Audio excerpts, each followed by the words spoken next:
Hi everybody, back with another hashtag shorts for 100 video on hospitality.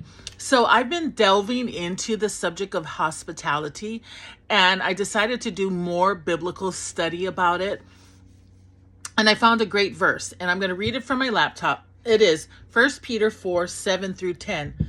It says, "The end of all things is at hand. Therefore, be self-controlled and sober-minded for the sake of your prayers. Above all, keep loving one another earnestly, since love covers a multitude of sins.